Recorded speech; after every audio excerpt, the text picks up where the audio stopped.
Bismillahirrahmanirrahim. Assalamualaikum warahmatullahi wabarakatuh.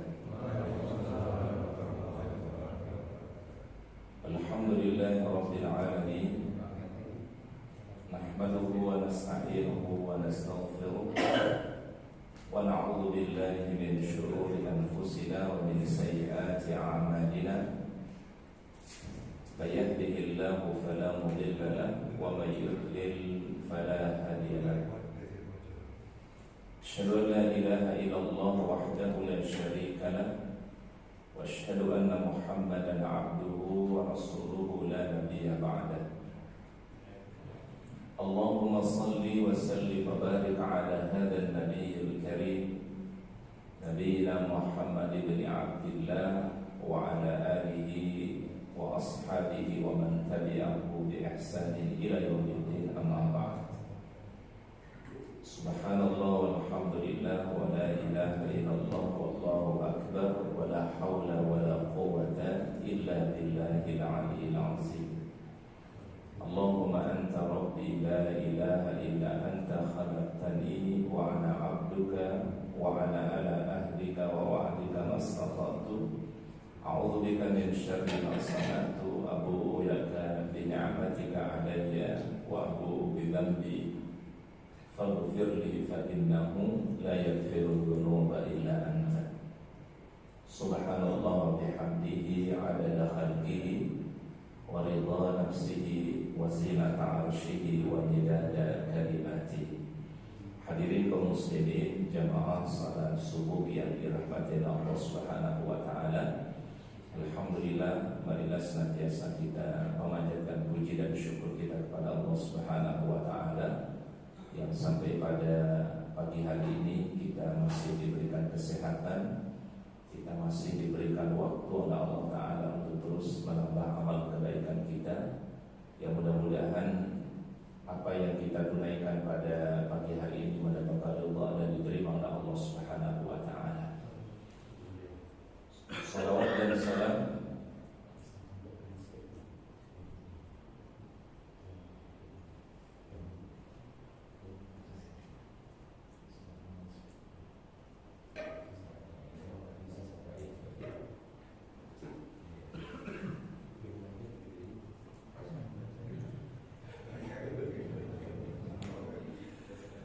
Salawat dan salam kita sampaikan kepada uswah hasanah kita, teladan kita yang mulia, Rasulullah Muhammad sallallahu alaihi wasallam. Mudah-mudahan salawat dan salam kita untuk beliau kelak pada yaumul akhir kita mendapatkan syafaatul uzma dari Rasulullah Muhammad sallallahu alaihi wasallam.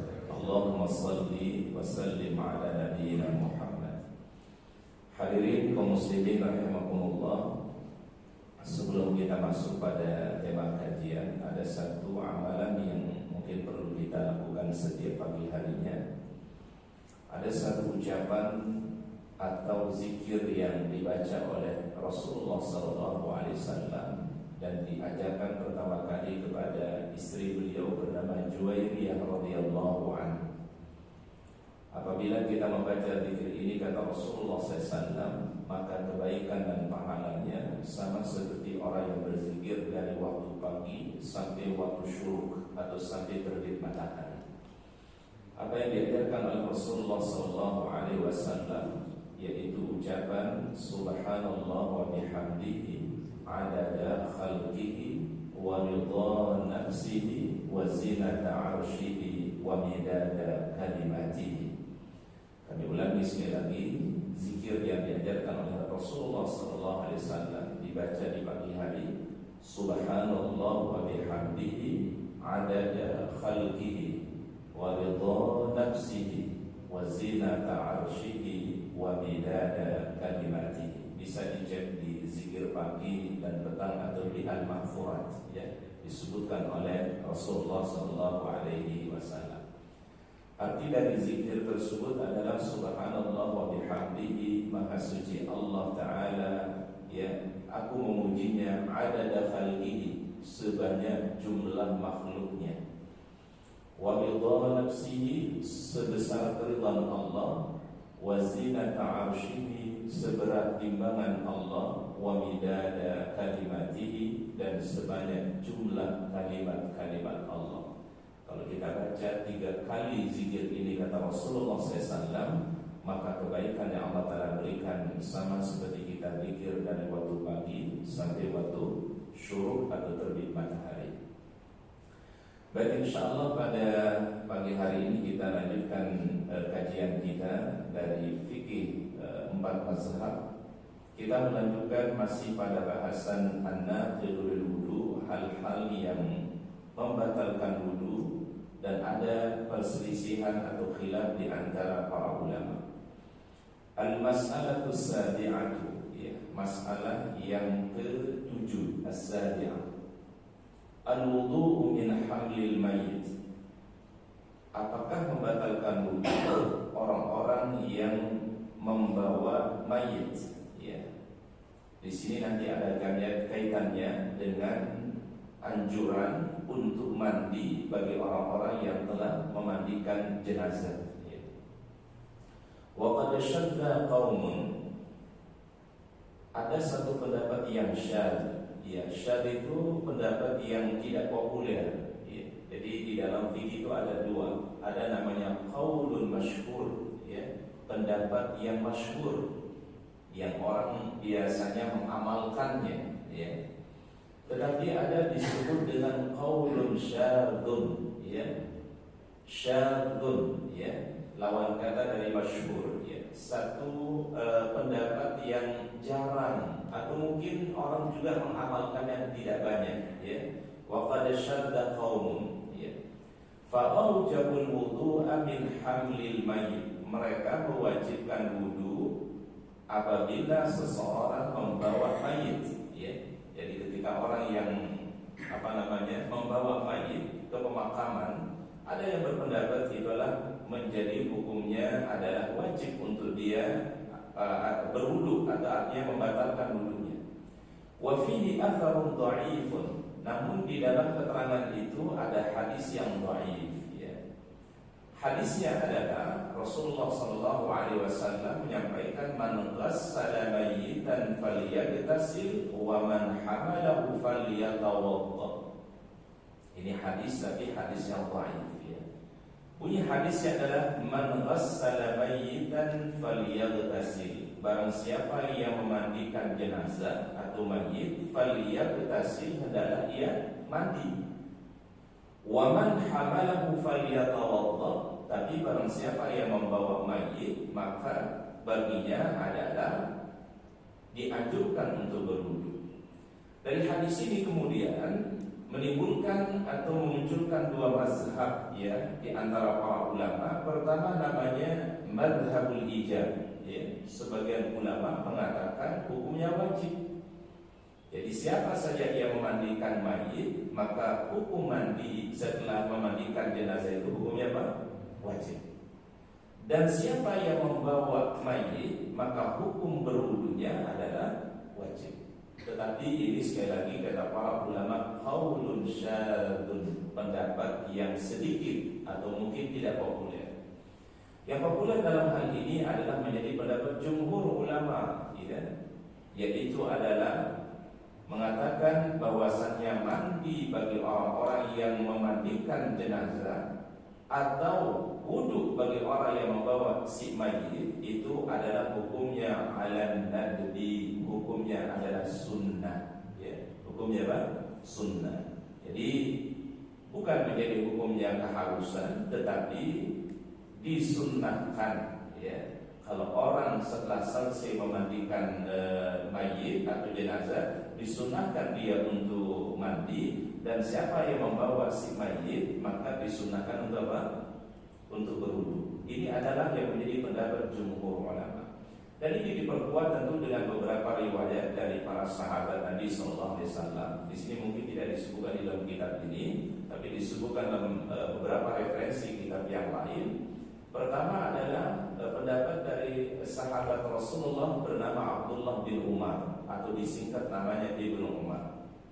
Beliau mengatakan, di zaman kami, di zaman beliau Abdullah bin Umar, ketika ada orang yang telah memandikan jenazah, faminna may yaghtasil wa minna man la yaghtasil. Ya, jadi kata beliau, di zaman kami, di zaman Abdullah bin Umar, kalau ada orang telah selesai memandikan jenazah, sebagian kami ada yang mandi setelah itu, sebagian kami ada yang tidak mandi setelah itu. Berarti kalau riwayatnya seperti ini Pak, sebagian kami ada yang mandi, sebagian kami ada yang tidak mandi setelah itu, maka jatuh hukumnya menjadi apa? Sunnah. Ya. Kalau itu adalah menjadi wajib kata Ibnu Umar, pasti para sahabat atau di masa beliau mengamalkannya. Ya. Tetapi itu adalah dijatuhkan hukumnya sunnah karena kata beliau adalah sebagian kami ada yang mandi dan sebagian kami tidak mandi setelah dia melakukan pemandian terhadap jenazah. Riwayat yang lain juga dari Ibnu Abbas radhiyallahu anhu. Kita kenal Ibnu Abbas, beliau adalah ahli tafsir dan beliau pernah didoakan oleh Nabi sallallahu alaihi wasallam. Ya. Kalau kita baca sejarah Abdullah bin Abbas ini menarik sebenarnya Pak. Ya. Beliau adalah tidak hanya sahabat Rasulullah, tetapi juga sepupu baginda Rasul. Ya. Namanya adalah Abdullah bin Abbas, ya, sepupu Rasulullah dan juga sahabat Rasulullah sallallahu alaihi wasallam. Ada satu doa yang pernah diucapkan oleh Nabi, ya. Apa ucapan beliau? Allahumma faqihu fid din wa 'allimhu at-ta'wil. Waktu itu Ibnu Abbas masih kecil dari doa kepada Rasulullah. Allahumma, ya Allah, faqihu fid din. Jadikan dia orang yang faqih terhadap urusan agamanya. Faqih itu yang paham, ya, mendalami ya syariat Allah Ta'ala. Wa 'allimhu ta'wil, dan ajarlah kepada dia ta'wil. Ta'wil di situ ada tafsir Al-Quran, ya. Ajarkan kepada dia yaitu tafsir Al-Quran. Masya Allah, Nabi Sallallahu Alaihi Wasallam doa beliau ini diijabah oleh Allah Ta'ala. Di antara ulama di masa sahabat yang sangat dikenal dengan keahlian dalam tafsirnya adalah sahabat Rasulullah, namanya Abdullah bin Abbas. Makanya tafsir namanya tafsir Ibnu Abbas. Ya, kalau pernah kita dengar tafsir Ibnu Abbas, itu adalah tafsir yang itu adalah dikumpulkan oleh para ulama, tafsiran-tafsiran yang bersumber dari sahabat Nabi SAW, yaitu sepupu baginda Rasul namanya Ibnu Abbas. Nama lengkapnya tadi siapa? Abdullah bin Abbas radhiyallahu anhu. Mungkin biasanya kita kalau kaji tafsir itu Pak, yang populer biasanya tafsir Ibnu Katsir. Betul ya Pak ya? Di mana-mana masjid tafsir Ibnu Katsir. Kemudian juga ada tafsir Al-Jalalain, ada tafsir Al-Qurtubi, ya. Tapi ada tafsir yang langsung merujuk kepada para sahabat, ya. Kalau bisa mungkin perlu dikaji di sini. Kalau ada ustaz yang mengkaji tafsir, mungkin bisa diminta referensinya adalah mengkaji tafsir namanya kitab tafsir Ibnu Abbas, ya. Jadi semua tafsir-tafsir yang bersumber dari Ibnu Abbas, yang pada dasarnya sebenarnya nanti ulama-ulama tafsir berikutnya itu mengutip dari Ibnu Abbas, ya. Kayak Ibnu Katsir, Imam Al-Qurtubi, Al-Jalalain, itu ngambil dari Ibnu Abbas. Jadi kalau kita bisa langsung mengkaji sumber aslinya, itu lebih bagus. Langsung tafsir dari sahabat Ibnu Abbas radhiyallahu anhu. Jadi ada ungkapan dari beliau mengatakan bahwasanya kami mengira, ya, atau kami berpendapat kata beliau, mandi bagi orang-orang yang memandikan jenazah itu adalah hukumnya sunnah, bukan menjadi hukumnya wajib kata beliau. Walaupun terkadang redaksi bahasa Arab itu pakai kata perintah Pak, ya. Jadi dalam bahasa Arab itu kata perintah itu bisa bermakna wajib, bisa bermakna sunnah, bahkan bisa bermakna mubah. Ya, ini perlu kita pahami Pak ya. Jadi tidak semua redaksi kata perintah itu bermakna langsung wajib. Bisa maknanya wajib, bisa maknanya sunnah, bisa maknanya mubah. Ya.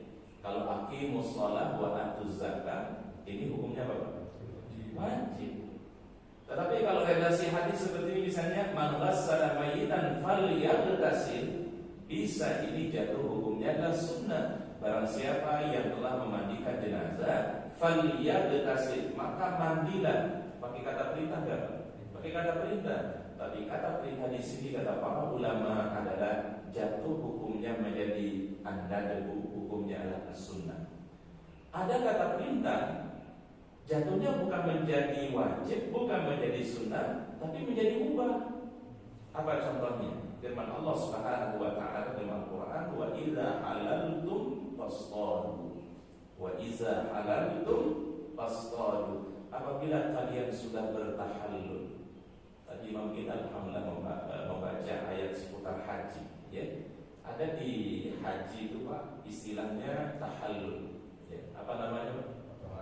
Tahallul, ya. Kalau haji itu ada dua tahallulnya Pak. Ada tahallul awal, ada tahallul tsani. Kalau di umrah tahallulnya cuma sekali aja, ya. Tapi kalau haji tahallulnya ada. Tahallul awal itu adalah semua larangan-larangan selama berihram boleh dilakukan lagi kecuali bercampur suami istri. Itu berarti baru tahallul awal. Kalau dia sudah tahallul as-tsani, maka dia adalah boleh melakukan segala larangan yang tadi dilarang selama berihram, termasuk bercampur suami istri. Jadi ada tahallul awal, ada tahallul tsani. Kalau kita di umroh itu biasa tahallulnya cuma sekali aja, ya betul ya Pak ya. Dan umroh itu sangat mudah, sangat ringkas, berbeda dengan haji Pak. Haji butuhkan waktu yang agak lama, tapi kalau umroh waktunya mungkin boleh dikatakan separuh hari, ya. Kalau orang berangkat dari Madinah, misalnya kalau diambil dari Madinah, ya siang hari, ya, kemudian dia menuju kota Mekah, ya. Sekarang kan ada kereta cepat itu, ya. Kalau yang biasanya kalau bus itu 5-6 jam baru sampai di Mekah. Biasanya kalau berangkatnya jam 2 siang bergerak dari Madinah, ya mungkin sampai-sampainya nanti di Mekah bisa maghrib atau bisa isya, ya. Nah, kemudian menyelesaikan rangkaian berikutnya setelah dia berniat umroh, ya niat umroh dulu kan berihram, kemudian tawaf, kemudian sa'i, terakhir apa Pak? Tahallul. Udah selesai urusan umrohnya. Ya, tapi kalau haji itu rangkaiannya ada panjang. Apalagi nanti model hajinya bisa pilih satu di antara 3 haji. Ya. Ada haji ifrad, ada haji qiran, ada haji tamattu. Itu beda-beda konsekuensinya. Ya. Yang umumnya dipakai oleh mayoritas kaum muslimin adalah haji tamattu. Ya, haji tamattu itu artinya adalah dia tunaikan umrah dulu di musim haji itu, kemudian dia bertahallul dan pakai pakaian biasa, ya, boleh pakai pakaian biasa lagi. Kemudian tunggu nanti tanggal 8 melakukan yaitu prosesi haji. Model haji seperti ini namanya haji tamattu namanya, ya, haji apa? Tamattu. Dan yang berhaji tamattu adalah yaitu mereka membayar namanya hadyun, ya, membayar apa? Dan atau al-hadyu. Kemudian ada yang kedua namanya haji qiran. Haji qiran ini menggabungkan langsung antara umrah dan haji. Dia gabungkan dia menjadi satu. Jadi dia berumrah sekaligus dia tunaikan apa? Haji. Artinya bagaimana? Kalau dia sudah tahallul dari umrohnya, itu dia nggak pakai pakaian lagi, dia tetap dalam kondisi berpakaian ihram sampai memasuki musim haji. Dan ini berat Pak, ya, karena dia masih terikat larangan ihram itu sampai masuk musim haji. Namanya haji qiran namanya. Ada model haji yang ketiga, tapi ini khusus Pak. Khususnya bagi penduduk kota Makkah Al-Mukarramah yang hadir di Masjidil Haram, namanya haji ifrad. Haji ifrad itu adalah mereka cuma haji saja, dia tidak didahulukan dengan apa? Umrah. Jadi itu bedanya ya Pak. Tamattu itu adalah umrah dulu, tahallul, kemudian apa? Haji. Kalau qiran digabungkan langsung umrah dengan apa? Dengan hajinya, dan tidak boleh dia pakai pakaian seperti biasa. Dia harus tetap dalam kondisi berpakaian ihram dan masih terikat dengan larangan ihram sampai menyelesaikan hajinya. Yang terakhir namanya haji ifrad, khusus bagi hadirin Masjidil Haram, orang-orang yang berada di kota atau penduduk asli kota Mekah Al-Mukarramah, atau yang dia mungkin mahasiswa di sana, kemudian dia memulai hajinya memulai dari Mekah, maka itu adalah disebut dengan haji ifrad namanya. Ya. Baik, berarti ini adalah tadi wa idza halaltum, apabila engkau sudah bertahallul, fasqadu. Fasqadu itu bentuk perintah, Pak. Maka berburulah kalian. Kalimat berburulah di situ perintah enggak, Pak? Perintah, tapi perintahnya bukan menjadi wajib, bukan perintahnya menjadi sunnah, tapi menjadi mubah. Maka kalau orang sudah tahallul, larangan yang tadi enggak boleh, maka menjadi kembali hukumnya boleh. Makanya dalam bahasa Arab, dalam memahami fikih itu pun juga harus kita pahami apa namanya, qawaid al-lughah al-arabiyyah namanya, Pak. Bisa kata perintah jadi wajib, bisa kata perintah menjadi sunnah, dan juga bisa kata perintah menjadi apa? Hukumnya mubah. Tadi kalau kita kembali ke hadis ini para jamaah, man ghassala mayyitan, barang siapa yang memandikan mayit, falyagtasil, maka mandilah. Mandilah di sini hukumnya apa?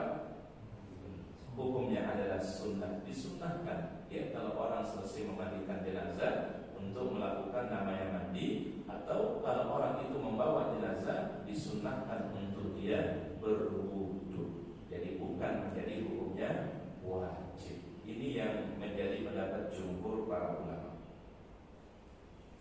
Baik, kemudian berikutnya adalah al-wudu'u min zawalil aqli, ya. Membatalkan wudu disebabkannya karena hilangnya akal, ya. Ini mungkin ada beberapa sebab orang hilang akal itu, ya. Wa yang bagi an ta'lam anna jumhurul ulama, ya. Ketahuilah kata para ulama, sesungguhnya jumhurul ulama, jumhur itu artinya mayoritas para ulama, aujabul wudu'a min zawalil aqli, wajib berwudu bagi orang yang hilang kesadarannya, ya, hilang akalnya. Bi ayyi naw'in kana, ya, bagaimanapun caranya atau keadaannya. Min qibali ighma'in, bisa terjadi karena ighma. Ighma itu pingsan, ya. Atau mungkin ighma itu boleh juga diterjemahkan, kalau tidak pingsan bisa diterjemahkan ada orang punya penyakit mohon tiba-tiba hilang kesadaran. Penyakit apa namanya itu? Penyakit ayat, ighma namanya, mughma alaih, ya. Au jununun, atau dia dalam keadaan majnun, ya. Majnun apa majnun? Gila. Au sakarin, ya. Jangan dibaca sukar, ya. Sukar dengan sakarin beda, ya. Au sakarin, sakarin itu adalah dalam kondisi mabuk. Tapi kalau Ustaz harokatkan dhamma, sukar itu beda artinya. Sukar itu yang bisa dipakai di teh sama di kopi, bulan. Sukar, ya. Kalau bahasa Inggrisnya sugar, ya. Mirip gitu. Bahasa Arab ini coba kita perhatikan, Pak. Hurufnya sama enggak, Pak? Sin kafra, sin kafra, harokatnya beda maknanya. Sakarun, kalau pakai saknya pakai fathah, itu sakar itu artinya orang yang dalam kondisi mabuk, ya. Tapi kalau didomahkan sukar, ya, anak akhtar ila sukar, saya perlu sukar. Sukar itu berarti apa? Gula. Ya mungkin mau dipakai buat campur teh atau campur apa? Kopi. Sukar namanya. Ya. Jadi bahasa Arab itu unik, Pak. Ya. Jadi salah sedikit atau beda sedikit harokatnya bisa berubah makna gitu, Pak. Padahal hurufnya sama, Pak. Nggak ada beda hurufnya. Nah, sehingga kenapa kalau di pesantren itu belajar namanya ilmu nahwu, Pak? Ya. Ada ilmu apa namanya, Pak? Ilmu nahwu. Sehingga walaupun dia tidak berharokat, kita bisa baca. Karena kenapa? Ada ini yang kaedahnya. Oh, kalau nanti dia menjadi fa'il itu pasti dhamma, ya. Kalau dia jadi maf'ulun bi itu pasti adalah fathah, ya. Kalau ada huruf jar di depannya, pasti di belakangnya itu menjadi apa? Kasroh, ya. Kalau ada huruf an misalnya, itu pasti kata kerjanya menjadi fathah. Kalau lam itu pasti kata kerjanya jadi sukun. Lam yalid wa lam yulad. Jadi kalau kita tahu kaidahnya, jadi bisa dibaca. Ya. Jadi ada yang dhamma, ada yang kasrah, ada yang fathah. Dan di zaman Nabi memang nggak ada harokat itu. Ya.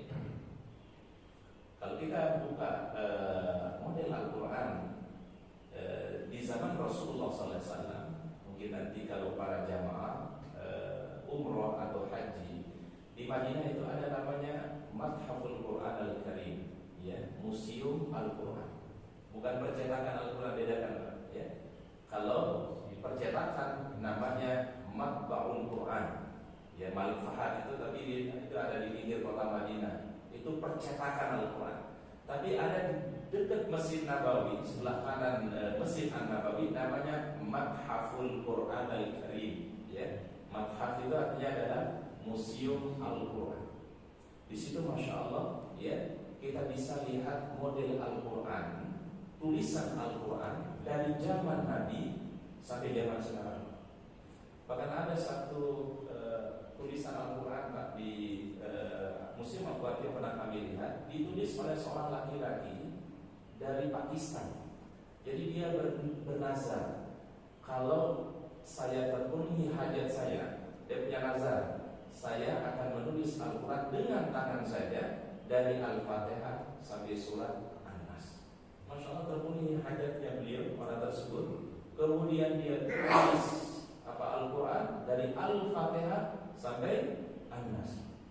Tulisannya indah, khatnya bagus sekali. Itu ada sampai ditaruh di Museum Al-Quran. Nah, ketika kita lihat Al-Quran di zaman Nabi SAW, itu rupanya Al-Quran itu nggak ada harokatnya, Pak. Ya, nggak ada fathah, nggak ada kasrah, nggak ada dhammah, nggak ada sukun, nggak ada syiddah, nggak ada mat, nggak ada. Ya. Tapi karena mereka bahasa umumnya adalah al-umumnya, bahasa intinya adalah bahasa Arab, mudah bagi mereka, Pak. Ya, walaupun cuma Pak? Cuma huruf-huruf hijaiyah saja bisa dibaca. Tapi bagaimana kalau yang bukan berbahasa Arab? Itu yang jadi problem, Pak. Maka terjadilah satu peristiwa, dan ini hikmah pertama kali. Di zaman Abu Bakar masih Al-Quran itu seperti di zaman Nabi, belum ada harokat. Di zaman Umar juga sama, belum ada harokat. Di zaman Utsman juga sama, belum ada harokat. Jadi masih seperti cuma huruf hijaiyah saja. Tapi bisa dibaca, Pak. Karena kenapa? Karena memang bahasa mereka adalah bahasa Arab. Al-lughatul umm itu al-Arabiyyah. Nah, di masa Ali bin Abi Thalib baru dikenal namanya harokat Al-Quran. Jadi ada satu kisah. Ada dialog seorang anak perempuan, seorang anak gadis dengan ayahnya. Dia naik ke atas rumah, ya, karena rumahnya modelnya di atas itu untuk tadabbur, untuk lihat keindahan, ya, malam hari. Ya. Lalu anak perempuan ini berkata, "Ma ajmalas sama." Ya. Kemudian ayahnya bertanya, "Yang kamu tanya itu apa sebenarnya?" Ayahnya menjawab begini, "Nujumuha." Jadi ayahnya mengira si anak gadis ini ketika bertanya, "Apanya yang indah itu langit?" Maka ayahnya menjawab, "Nujumuha." Ya, nujum itu yang membuat indah langit adalah karena ada bintang-bintang yang ada di atas. Kata anaknya, "Wahai ayahku, bukan itu yang aku tanya. Tapi saya ingin mengatakan betapa indahnya itu langit." Maka ayahnya mengoreksi, jangan pakai harokat dhammah, tapi pakai harokat fathah. Ma ajmalas sama. Kalau ma ajmalus samai artinya apanya yang indah itu langit, berarti ada sesuatu yang buat indah itu langit. Apanya yang indah buat langit itu adalah nujumuha, katanya. Tapi kalau engkau kagum, jangan pakai dhammah. Ma ajmalas samaa, betapa indahnya itu langit. Masya Allah. Jadi harokatnya beda, Pak. Cuma harokat fathah dan harokat apa? Dhammah.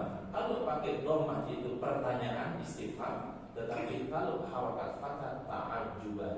Maka kemudian orang tersebut, Abu Aswad Ad-Du'ali ini, melaporkan peristiwa ini kepada sahabat mulia Ali bin Abi Thalib radhiyallahu anhu.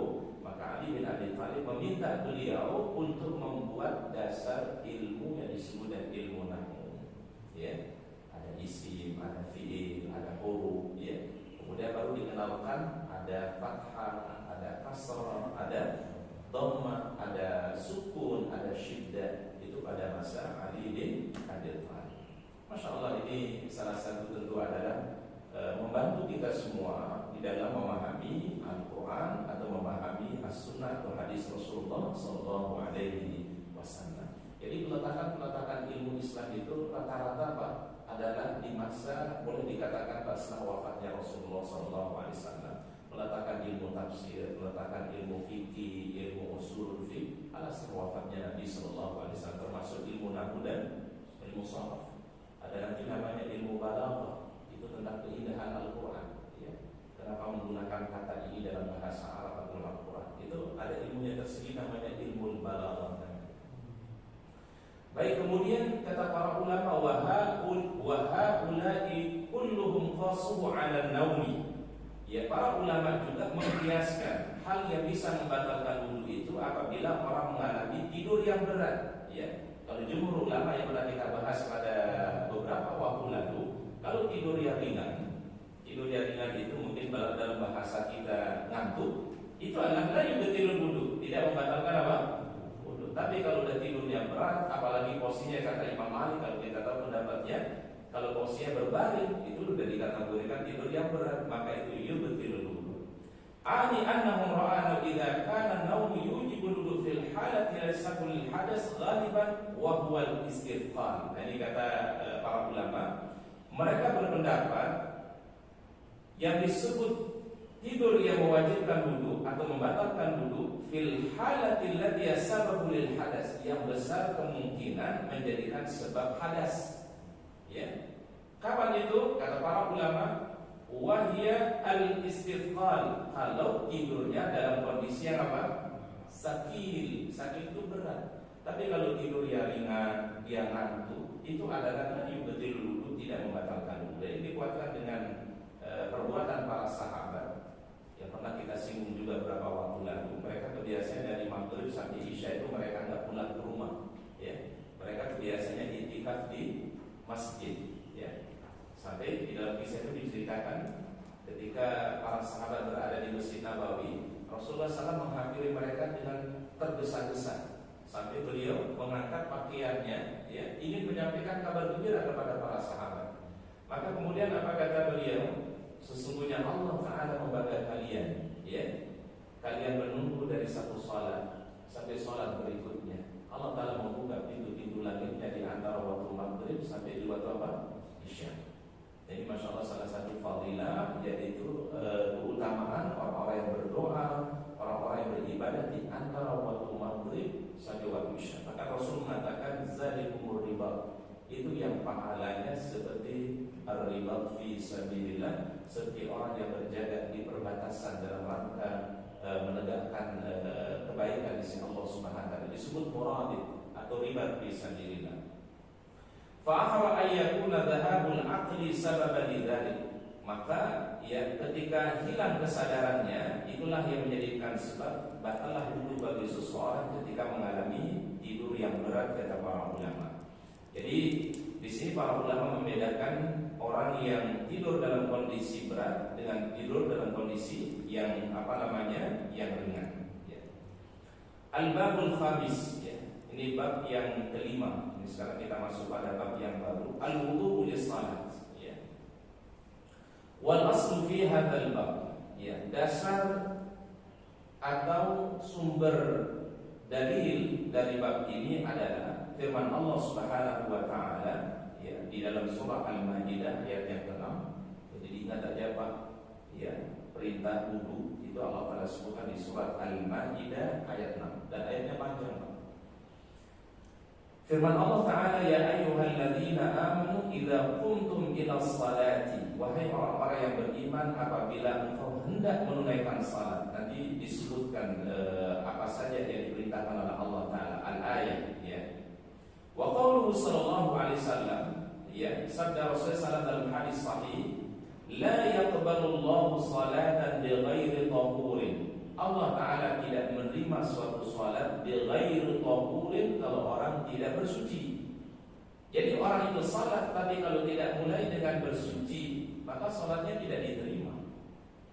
Wala sadaqatan min ghululin, dan tidak diterima itu sedekah dari harta yang haram. Ghulul atau ghulul itu adalah harta yang haram.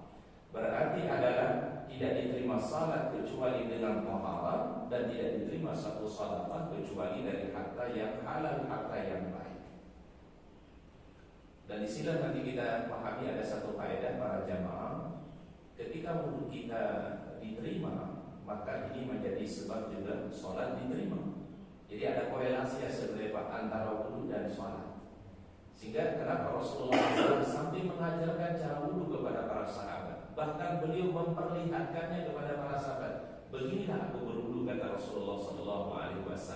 Ya, maka artinya adalah perkara wudu atau yang terkait dengan wudu itu suatu yang penting di dalam ibadah. Karena kalau sudah di wudu kita sesuai dengan sunnah Rasulullah SAW, sesuai dengan petunjuk Nabi, maka salat kita akan juga diterima oleh Allah Ta'ala. Tapi apabila wudunya tidak sesuai dengan perintah Rasulullah SAW, bahkan mungkin wudunya tidak diterima, maka akan menjadi penyebab juga salat tidak diterima di sisi Allah Subhanahu wa Ta'ala. Maka kaidah fikih yang dipakai adalah ma la yatimul wajibu illa bihi fahuwa wajibun. Ini kaidahnya, Pak. Ustaz ulangi sekali lagi, ma la yatimul wajibu illa bihi fahuwa wajibun. Apabila sesuatu tidak sempurna kecuali dengan wasilah itu. Wasilah itu sarana, ya. Jadi kalau ada sesuatu yang tidak sempurna kecuali dengan ada wasilah itu, sarana itu, maka sarana itu hukumnya juga menjadi wajib. Ini satu kaidah kita hafal, Pak. Tapi nanti banyak kaidah-kaidah yang kita pahami, banyak hal-hal kasus yang kita bisa pahami dari kaidah ini. Apa makna dari kalimat ini kata para ulama? Salat itu akan diterima oleh Allah Ta'ala apabila orang itu berwudu. Maka wudu hukumnya menjadi apa? Wajib. Tidak diterima itu salat kalau orang tidak berwudu. Hatta dia salat berulang kali, dia mungkin 100 rakaat, mungkin sekian rakaat, tapi tidak diawali dengan wudu, dan diterima. Ya. Karena kenapa? Kunci untuk memasuki salat itu adalah taharah dengan berwudu. Ya. Kalau kita kiaskan lagi adalah seperti kata para ulama, menutup aurat itu hukumnya wajib. Sitrul aurat wajib. Berarti adalah membeli pakaian yang akan menutupi aurat kita, hukumnya menjadi adalah wajib. Ma la yatimul wajibu illa bihi fahuwa wajibun. Ya. Dan kita kiaskan dalam banyak hal, ada sesuatu yang tidak sempurna kecuali dengan wasilah itu, maka wasilah itu menjadi hukumnya juga wajib untuk ditunaikan atau wajib untuk dilakukan supaya sempurna apa yang menjadi pokok tadi. Fattafaqal muslimuna, dan sepakat kaum muslimin ala anna taharata syartun min syurutis salat. Taharah itu merupakan syarat daripada syarat-syarat salat. Ya. Lima kali berdasarkan dalil tadi, dalil Al-Quran ataupun dalil hadis atau as-sunnah. Wa in ikhtalafu hal hiya syartun min syurutis aw syartul wujud. Tapi mereka berbeda pendapat apakah wudu itu adalah syarat sah atau syarat wajib. Ini perbedaannya, Pak. Tapi mereka sepakat, para ulama sepakat bahwasanya wudu itu syarat salat. Tapi apakah menjadi syarat wajib atau syarat sah? Walam yakhtalifu anna dzalika syartun fi jami'is salawat illa salatil janazah wa fis sujud. Ya, mereka semua berpendapat, ya, walam yakhtalifu, dan tidak ada perbedaan para ulama, itu menjadi syarat dalam semua salat, ya. Dalam semua salat menjadi syarat. Tetapi adalah menjadi perbedaan ketika sujud tilawah, ya. Apakah disyaratkan sujud tilawah itu adalah dalam keadaan wudu atau tidak? Terutama kalau kita mendengar, misalnya ada orang di samping kita membaca Al-Quran, kemudian dia baca ayat-ayat yang di situ ada ayat bila sujud. Di Al-Quran ada yang lain. Berapa tempat kata para ulama? 15 tempat. Ada juga yang mengatakan 16 tempat. Karena ada satu ayat yang diperbedakan oleh para ulama, yaitu adalah apabila di dalam ayat itu perintah sujud. Contoh misalnya di surah Sajadah, innama yu'minu bi ayatina alladziina idza dzukiru biha kharru sujjadan wasabbahu bihamdi rabbihim wa hum la yastakbirun. Dan ini dianjurkan oleh Nabi kalau hari Jumat di waktu sholat subuh, ya mohon nanti sholatnya adalah imam mengimami dengan membaca surat As-Sajdah, ya. Kalau di Mekah Madinah biasanya rakaat pertama surat As-Sajdah full, ya, dibaca dari awal sampai akhir. Kemudian rakaat yang kedua membaca surat Al-Insan, hal kata al-insan yakunun minad dahri. Tapi mungkin ini memerlukan waktu yang lama, yang panjang. Sehingga dibolehkan kata para ulama, boleh dia baca hanya surat As-Sajdah saja, ya. Mungkin di rakaat yang pertama yang penting sudah melewati sampai innama yu'minu bi ayatina alladziina idza dzukiru biha kharru sujadan. Kemudian nanti berikutnya adalah boleh melanjutkan dengan surat As-Sajdah atau mengambil sebagian daripada surat Al-Insan, ya. Karena mungkin mohon maaf jamaah, mungkin tidak semuanya mudah kan? Mungkin ada yang masih dalam keadaan muda, ada yang mungkin yang bersenior, ya. Mungkin kalau terlalu panjang suratnya agak memberatkan, maka boleh kita ambil sebagian dari surat As-Sajdah, sebagian dari surat Al-Insan. Suratnya namanya Al-Insan, Al-Ata Al-Insan ini minad dahri. Dan mudah-mudahan kalau ada imam kita di sini, mungkin bisa nanti dilakukan di subuh hari apa Bang? Hari Jumat, ya. Subuh hari Jumat. Di sini sudah, alhamdulillah, ya. Karena di beberapa masjid banyak belum mengamalkan, Pak. Ya. Nah, maka kami ingatkan terutama kepada pengurus dan juga imam yang mungkin mengimami kita, ya. Mohon kalau subuh di hari Jumat, dan ini spesial memang pada hari Jumat, maka baca surat As-Sajdah, ya, dan surat Al-Insan. Jadi kalau enggak dibaca seluruhnya, yang penting lewatin aja sampai innama yu'minu bi ayatina alladziina idza dzukiru biha kharru sujjadan wasabbahu bihamdi rabbihim wa hum la yastakbirun. Nanti di tengah salat nih, maka imam dan makmum begitu mendengar ayat tadi langsung sujud, takbir sujud, kemudian makmum mengikuti sujud tersebut. Sujudnya namanya tilawah. Ya, sujudnya apa namanya? Karena sujud ada 3, Pak. Ada sujud syukri, ya, ada sujud syukur. Kalau kita mendapatkan nikmat dari Allah, mendapatkan berita-berita baik, kita diajarkan oleh Nabi SAW lakukan sujud namanya sujud syukur. Yang kedua namanya sujud tilawah. Sujud tilawah adalah sujud ketika kita membaca atau mendengar. Ingat Pak, membaca atau mendengar ayat yang di situ adalah perintah bersujud kepada Allah Subhanahu wa taala. Maka yang membaca ataupun yang mendengar itu adalah dianjurkan untuk lakukan sujud, namanya sujud tilawah. Sujud yang ketiga namanya sujud sahwi, ya. Sujud karena terjadi lupa di dalam salat atau terjadi keraguan syak di dalam salat.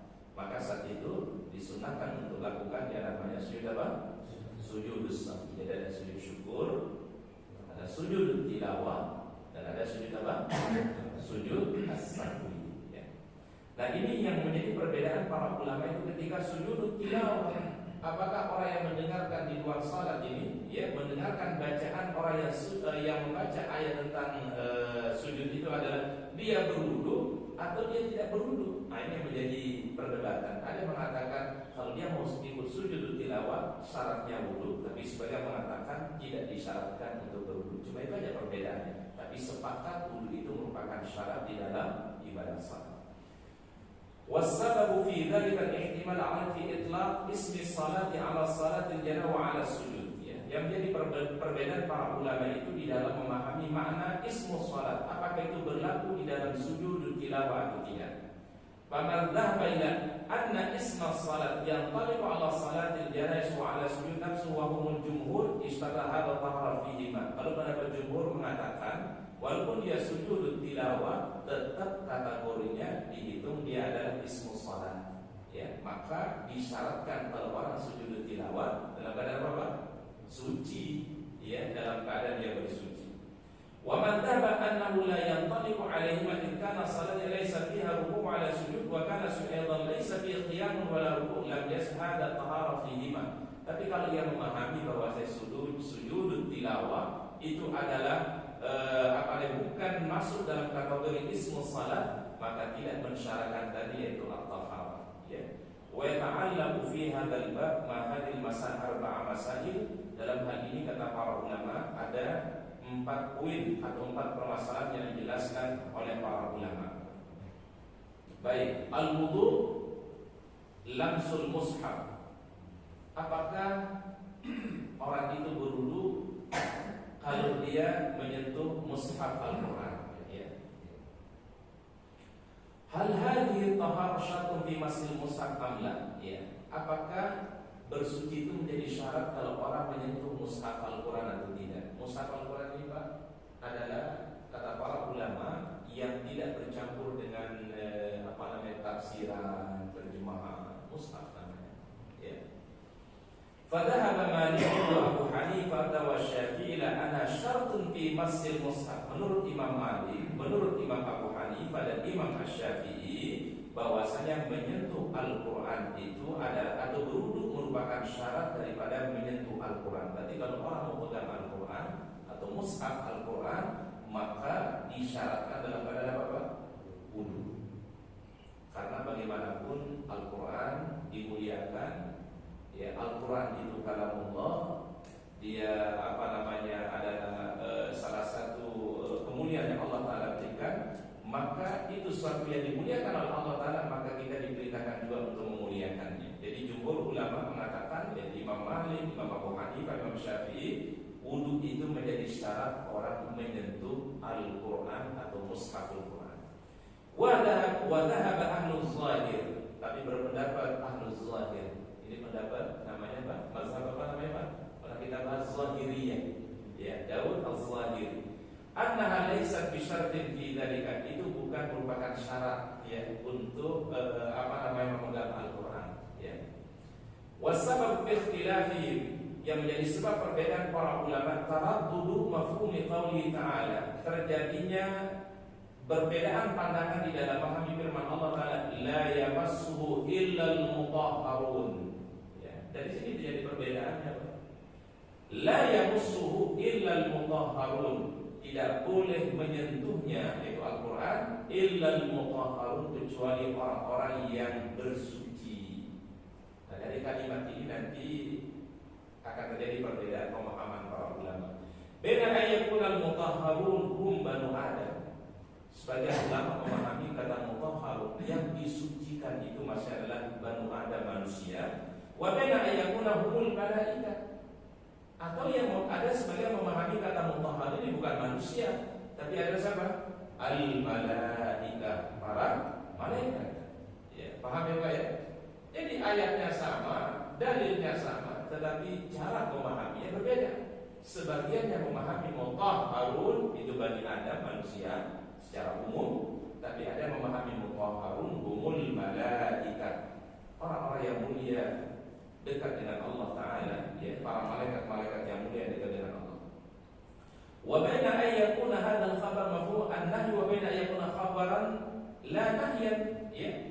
Ini bisa mafhumnya itu adalah larangan, atau ini hanya sekedar khabar saja, bukan larangan dari Allah Subhanahu wa Ta'ala.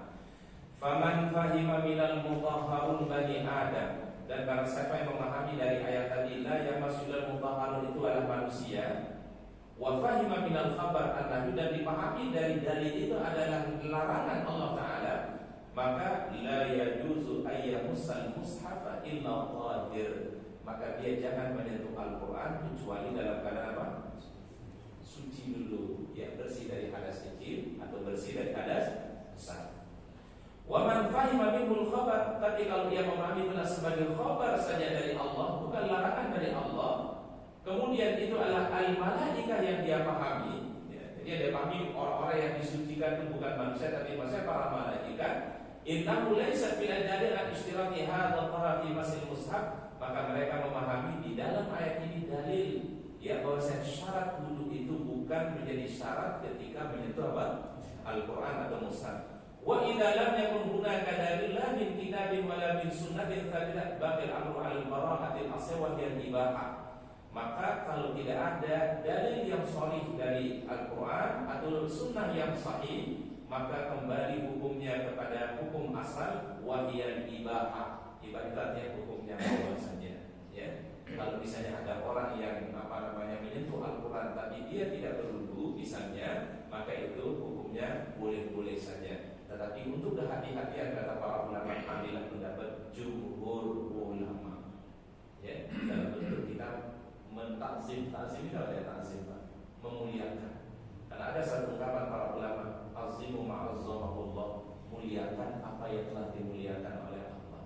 Karena Al-Quran itu mulia, kalamullah, isinya pun juga mulia, maka muliakanlah apa yang Allah Ta'ala muliakan. Maka adabnya adalah kalau bisa kita dalam keadaan suci ketika kita menyentuh mushaf Al-Quran. Ini mungkin yang hati-hati Pak. Tapi kalau ada sebagian yang memahami seperti pendapat Al-Zahiri tadi, ya karena dia memahami tidak ada dalil sorehnya dari Al-Quran, tidak ada dalil sunnahnya yang sahih dari Al-Quran, maka kembali hukumnya kepada hukum asal. Apa hukum asalnya? Al-ibahah, mubah-mubah saja kalau orang memegang Al-Quran, sedangkan dia tidak dalam keadaan berwudu. Ya, tetapi tadi saya katakan, tetapi untuk lebih kehati-hatian kita ambil menjadi pendapatnya jumhur ulama. Kalau kita memegang Al-Quran atau mushaf Al-Quran, alangkah baiknya kita dalam keadaan apa? Berwudu atau bertahar. Minimal mudah-mudahan cara kita menghormati Al-Quran. Ya. Baik. Kemudian di sini jumhur berdalil dengan hadis Amr bin Hazam. Nabi sallallahu alaihi wasallam suatu saat Rasulullah SAW pernah menulis satu tulisan atau surat kepada para sahabat. Apa tulisan beliau? La yamussul Qur'ana illa tahirun. Jangan menyentuh Al-Quran itu kecuali orang yang bersuci, suci dari hadas kecil dan suci dari hadas besar. Ini mungkin yang menguatkan kita kenapa kita mengambil pendapat jumhur, karena ada riwayat dari Rasulullah SAW, jangan memegang Al-Quran atau menyentuh Al-Quran kecuali dalam keadaan apa? Suci. Dan ini yang mungkin kita amalkan selama ini supaya bagian daripada cara kita takzim kepada Al-Quran. Bahkan sampai para ulama mengatakan, kalau kita punya buku banyak di rumah nih, ada buku ini, buku ini, buku ini, buku ini, tolong yang ditaruh di atas itu adalah Al-Quran. Ya misalnya mau apa, kita punya buku fikih, buku tentang ilmu ini, banyak buku kita di rumah Pak. Tolong ditaruh yang paling atas itu adalah Al-Quran. Ya, bahkan diajarkan oleh para ulama kita, ya kalau kita baca Quran, tolong jangan ditaruh Al-Quran di bawah, ya, tapi berada di tempat yang lebih tinggi. Itu adab kita bersama Al-Quran. Mudah-mudahan dengan kita memuliakan Al-Quran, Allah memuliakan kita semua insyaallah. Baik, mungkin itu yang bisa kita bahas. Ini baru beberapa permasalahan yang terkait tentang tadi wudu ya. Mudah-mudahan Allah Ta'ala memberikan kita ilmu yang bermanfaat, menghadirkan kita kemuliaan dan keberkahan. Dan kita akhiri dengan doa kafaratul majlis. Subhanallah wa bihamdika, asyhadu an la ilaha illa anta, astaghfiruka wa atubu ilaik. Ada pertanyaan? Ada yang mau bertanya? Cukup. Baik, assalamualaikum warahmatullahi wabarakatuh.